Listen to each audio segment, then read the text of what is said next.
Okay, we are up and running on both YouTube and LinkedIn and Facebook. Go us, yes. Yes. Oh, so once again, everything has worked out. We have plugged into the live stream very seamlessly. So, folks, what's up? It is your girl Rose with the Spotlight DMV. Welcome back to another episode of Behind the Event series, where we are talking to you about behind the scenes of celebrations that are shaping our community. And today we'll be talking about Faith Moravian Church's 40th anniversary gala, 40th anniversary gala happening this Saturday, September 13th at Gaylord National Hotel. And if you were with me last week, you may remember that I spoke to our MC, the hostess with the mostest, MC Dr. Philip Wesley II. And as I mentioned then, and I will mention again, this conversation is really personal to me. Faith Moravian Church is the church that I grew up in. The church is turning 40, but I was there before all of that started when we were worshiping in homes, doing prayer meetings and Bible study in different people's homes. And so here we are 40 years later, and I am so excited to be sharing this event with so many people that are helping us celebrate and make it happen. And so we are celebrating 40 years of being chosen, charged, and committed. And I know it'll be a night to truly remember. And so today I have with me Mr. Hermann Shasha, the founder of Shasha African Wear, and he will be organizing a fashion show that will happen during the gala. And Mr. Shasha is no uh, and Mr. Shasha is returning to our gala this year. He had a fashion show there last year. And so, welcome back. And thank you again for saying yes to celebrating with us and helping us bring in this momentous occasion. Welcome to the Spotlight DMV. Thank you. I appreciate it. It's great to be here. So, before we get into the conversation, I just want to play a clip so people can see what you're all about.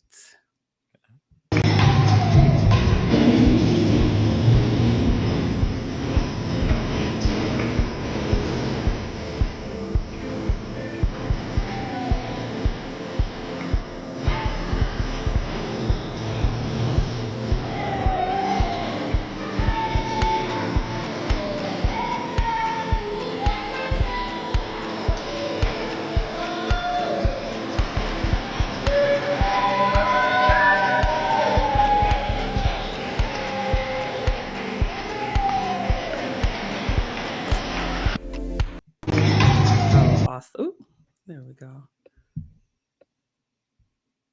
Very awesome. And so, again, welcome to the Spotlight DMV. And let me tell you, your Instagram page brings me so much joy looking at clips like that, looking at pictures of all your fashions, of your models, of you guys out there doing the thing that you do. And so, again, thank you for joining us.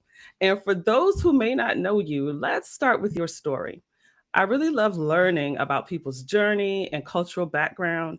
Can you share a bit about your own, where your family is from, and how that has shaped you? Okay, for sure, for sure. Yeah, once again, thanks for having me on. It's definitely a pleasure. So, I'm originally from Cameroon, in Central Africa. Some people say West Africa, depends who you're speaking to. Yeah, that's where I'm from Northwest Province. And I grew up in a lot of different African countries. For example, Guinea, Senegal, and Cote d'Ivoire. Then spent some time in Switzerland in boarding school, and I moved here to Perry Hall in 2007. I've been here since then.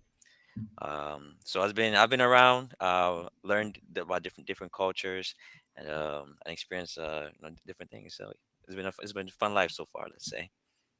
Oh, wow. And so it sounds like you've been all over Africa learning different cultures, as you mentioned. So, how long have you been in the US? I've been in the U.S. since 2007. But I was also here when I was a kid in the 90s for like 3 years.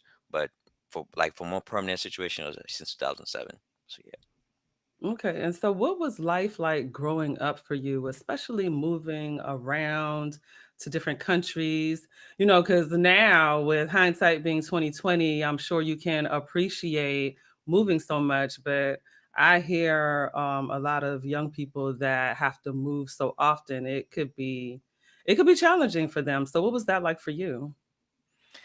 Yeah. So a lot of years moved. Either because my dad's job, or different also moved 'cause different turmoils in different countries. But in general, it was I would say exciting in terms of going to new places, but also sometimes you couldn't really, since I didn't stay along this place for a long time, didn't get to know Yeah. really in depth the different countries I was in. But I did get to learn about, like, how to adapt, how to be cognizant of trying to relate to people, and as well respecting people and their point of views. So I think that's helped me so far in terms of realizing how to build a business here based on African clothing, and just try to integrate it into the fashion world, and just respecting how people feel about it. Yeah, and that's important, being able to see the value in other cultures, especially at a time like now in our country here in the US with what's happening and what's going on. But that's a conversation for another day. So let's talk about your exposure to fashion growing up, because I'm quite interested in your role in this fashion world, because Mhm. I know you serve as a conduit for getting fashions here and clothing here. But how much do you play in the actual fashion and styling and making the clothing, or even coming up with the patterns and things like that? Okay. So in terms of, I guess you can say, in terms of the clothes itself, I've been wearing this clothes since I was a kid. Um, so it's something that's more natural to me. I wouldn't Yeah. To me, I don't think of it as fashion. I just think of it as just who I am. Um, because since I was a kid, when we lived, especially in Cote d'Ivoire, where our clothes are made, my mom knew tailors there who just, they would go there, they measure you, and say, okay, we like this fabric, put this together, and then you come up with like your own shirt, basically, in a way. And as well, the Yeah. tailors have their own idea. So now, fast forward to now, it's kind of like the same process actually, because my parents do live in Cote d'Ivoire still right now. They moved back not too long ago. I mean, actually, quite a couple years ago, and then I communicate directly with my mom in terms of I know what colors we need, how what styles they want as well. And then on top of that, my mom and the tailors also, they come up with their own ideas in terms of, hey, ladies need pockets in the dresses. Let's put the pockets there. And I was like, okay, Mm. and they love it as well. My sister helps me out too, and my wife too. So they all chip in, putting out different ideas. Yeah. No, I absolutely love that. So basically that's just your style. Right. No, but I get that because I remember, like, back in the day, my mom her and her sister, they used to get together, and they would sew dresses for my sister and my cousin and myself, mostly for church and whatnot. But that was something that was like the norm for us to get clothing made for, especially a special occasion and things of that nature. Although my mom was a novice, and I would say some of them dresses look kind of homely. But I love that you have the input of other family members, especially like when we're talking about women's clothing, right? And Exactly.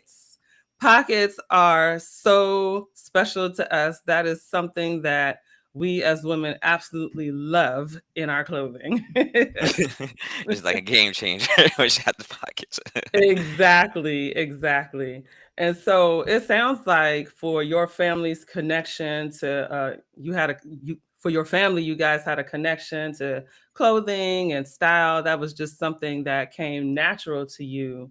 Um, what was before you started Shasha, because Mhm. it's relatively new. You started in 2021. What path were you on before that? Um, let's say before that, I was in finance. Yeah, I was in finance. I graduated master's in finance itself. Whole idea was to be in the financial world. By transition to something else at the moment as well. But fashion came about because in 2021, that was during the pandemic, and then I think the Black Lives Matter was coming about that time as too, and Yeah. then the Return to Africa of Ghana too was coming about. So and then my friends would always ask me, like, where you get your shirts from, and I'm like, what do you mean, Mm, like African shirts? I mean, I have a lot of friends are Africans and as well friends from here too, and then I was like, oh, why you like them? I was like, they're like, yeah. I was like, okay. I mean, I got a few shirts that I can make, and then I can give you guys some. Yeah, I can sell you guys some. He's like, yeah, for sure. And then that's how I actually started. Just making men's shirt because I would wear my shirts with and style it with like regular with Nikes or anything like that. So just because as well, I thought about like streetwear in terms of the colors, yeah. and I like doing that. So I think I caught notice my friends and they wanted to start wearing it as well. And then from there, when I started men's clothes, then the ladies were asking where ours, and then I was like, oh, okay. And I started developing, start building from there into the women's clothes, and then also now we have kids' clothes too. Like, hey, well, how about our kids? I was like, oh, okay, let me bring the kids too. So it's been a good progression in terms of now, like now it's like a family thing, family outfits where you can match up as well, and get the kids going, in the family unit. So yeah, so it's been so, and then hopefully, I mean, we can get more going on in terms of aside from just Yeah. clothes and bags in the future. But right now, we're focusing on these items so that we can build a community around it. I love what you said about your friends asking you like where are you getting this from? And you chose to fill a gap because obviously there was the need, folks are asking you where you getting this fly gear from. And I Exactly. love that you were pairing it with like with Nikes and J's and things like that because a part of what I read about you was that you wanted to give people more access to modern wear. And so when we're talking about modern wear, you kind of talked about, streetwear, urban wear. Like where do you see that piece of it going as far as kind of mixing that streetwear look with cultural African wear? I see it like the everyday wear, where like how people will go to buy a polos. They're like, hey, I'm going to buy a Shasha. Yeah. Because we have the colors, we have the style, we have the fabrics, breathable fabrics. So I don't see why not. I really don't see why not. You onto something there. I could definitely rock a polo. Exactly. No, I would absolutely love that. And so let's talk about working with some of the local tailors. And I'm just going to say back in Ivory Coast because I cannot say it the French way. Understand. I'll have to practice that a little more.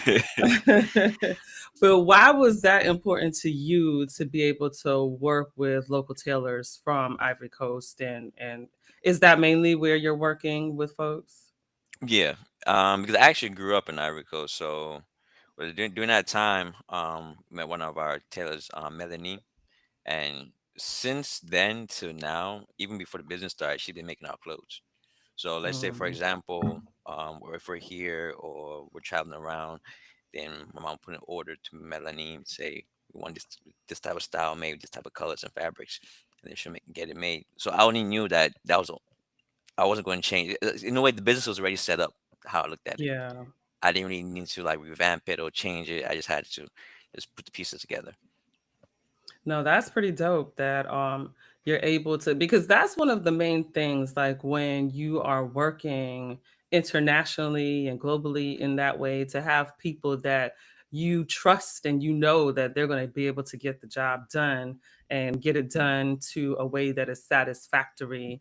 Um and as a small business owner, that is a difficult piece for a lot of people when they're trying to work outside of the US or with different countries and things like that. So that's pretty cool that you already had that direct connection. And so since we're talking about like global and having to import things, have you seen any impact of like all the tariffs and things like that they're talking about? Any impact of that on your business at all? Or yet, I guess I should say. So not at the moment because we had already made a lot of clothes prior to this year. Because Mm, I was anticipating, never know what could happen. So we already had a stockpile. So the moment so far we're good. Next year we'll see how that goes. But in general with how business works, yeah. So I mean we're pretty good on the tariffs and being no, affecting us. So yeah. no, that's pretty good. And so you started off working with that one person. Have you been able to create opportunities for other tailors as well? Or is it still just mainly just the one person? Still mainly just to one person at the moment. Yeah. Hmm. Okay, okay. I cannot wait until you're able to employ your whole team.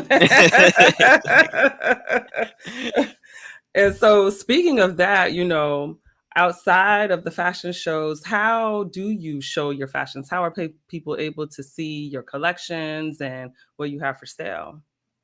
Yeah, so they can see our collections on our website, www.shashaafricanwear.com. They can also see us on Facebook, Shasha African Wear. They have an Instagram, Shasha underscore African underscore wear. And like you mentioned, yeah, aside from fashion shows, we do go to attend different events, whether we are vending or just promoting the business. So we do post those events coming up on the Instagram, Facebook, and as well, we send out like a reminder newsletters to those who subscribe to the website. They also get reminders of events that are coming up too. Okay. And so, speaking of events that are coming up, aside from the gala that is coming up this Saturday, the 13th, what other events do you have coming up where people can come out and see what you have going on? Yes, at the moment, we don't have anything coming up after the gala this Saturday, but I'm pretty sure after a week or two, something's going to come up because that's what usually happens. After we do an event, somehow someone recognizes us, and then oh, actually, we may have an event actually in October. Yes, October with for different church in Virginia. So once we get more Oh, details on that, nice. and then we're gonna post. We're gonna post it up. So yeah. Okay. So, guys, make sure that you're following on the different social platforms and also you subscribe to the newsletter. And I'll make sure to link everything in the description so that you can connect with Shasha African Wear. And, I know right now there are a lot of events that are about to happen. There's always so much to do. And so you're actually based out of Baltimore. You're up north. Yeah, I'm up north. Yep, yep.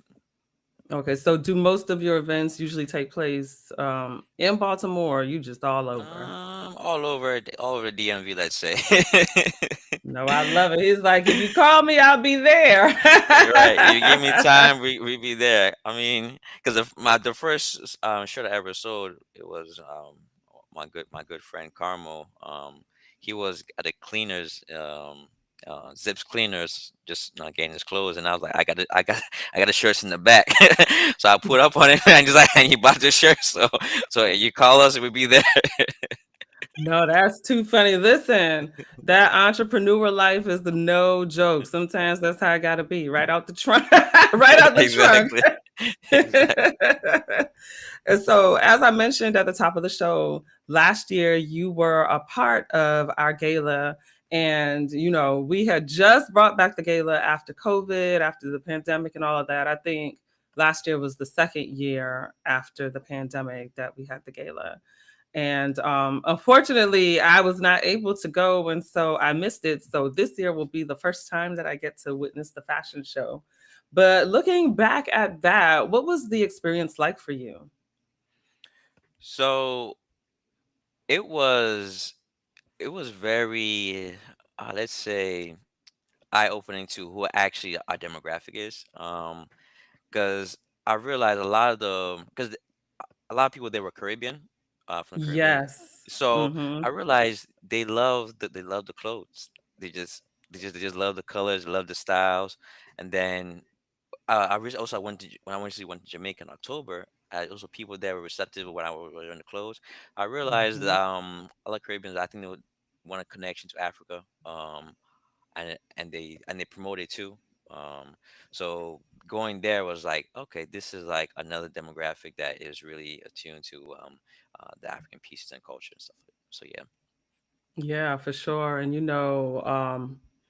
my family is from Nicaragua, from the Caribbean side, and so exactly what you're saying. Like when I go back to visit them, and I have my hair all afroed out and whatnot, and it's a lot of Black people there, and then there's a part where there are people that are still connected to those African roots, and they really, really celebrate it. And so last year when I was there was like this big celebration that was happening of all the African peoples celebrating those roots. And a lady saw me on the street and she was like, "Hey, you look like these kind of movements, and I want to invite you to this event." And so me and my dad ended up going, and it was really, really good just seeing that part of it, and feeling like that was something that I was really connected to, whether through hearing the music or the food that we were having or even the clothing. It was just a wonderful, wonderful experience for me altogether. Wonderful, wonderful. Yeah. And so again, well, so what message do you hope your presence and your designs will leave with people once they see your fashion shows or meet you at a pop-up or see what you have going on? What is the one takeaway you want people to leave with after being in your presence? Uh, I want people to leave with and know that Africa, we have our own style. So we have our own things going on. I want diaspora to feel connected to the style too. I want them to feel like, because I get a lot of questions like, is it, can we wear this? No, yeah, of course you can. Like this is for us too. This is for you too. Or I mean, these prints, colors, designs is for you to feel a connection to Africa as well, for you to style it and make it your own. So that's how I want people to feel. Oh, that gave me shivers, especially because, sometimes it can feel like there's so much disconnect between African Americans and people from directly from Africa. And where I am in Prince George's County, we have a lot of West Africans here, and just hearing other people talk about, well, no, this is not y'all over there. This is us. This is for all of us. So I really love that message 100%. So thank you for sharing your story and your vision with us today. It is clear that Shasha African Wear is more than clothing. It's about culture, connection, and community. And so before we Absolutely. close out, for those who want to support you beyond the gala, I know you kind of talked about where we can find your fashions. Shout Hmm. out your website once again and your social platforms. Right. Yeah. So you can find us on our website at www.shashaafricanwear.com, and you can find us on Facebook, Shasha African Wear, and then on Instagram, Shasha underscore African underscore wear. And you can reach us to us directly through Instagram or Facebook, and as well through the website. You can reach out to us too. Yep. Excellent. And to everyone watching, just a reminder that the Faith Moravian Church 40th Anniversary Gala is happening this Saturday, September 13th at the Gaylord Hotel. And we still have a few tickets left. It will be an unforgettable evening with guest speaker Joy Thomas Moore. She is an award-winning author, and she will actually be giving away 40 books at the event. So the first 40 people to get there, you will get a copy of her book. And then we also have our dynamic MC, Reverend Dr. Philip Wesley II, also known as Dr. Phil 2. And you can check out last week's conversation with him, and learn about who he is and what he anticipates doing at the gala. and the soulful sounds of JBY Sax. He's an amazing saxophonist from the DMV area. And of course, the fashion showcase from Shasha African Wear. So I just want to thank you all for joining us this evening. Thank you again, Mr. Shasha, for joining us and for Thank sharing you. your story. See you on Saturday.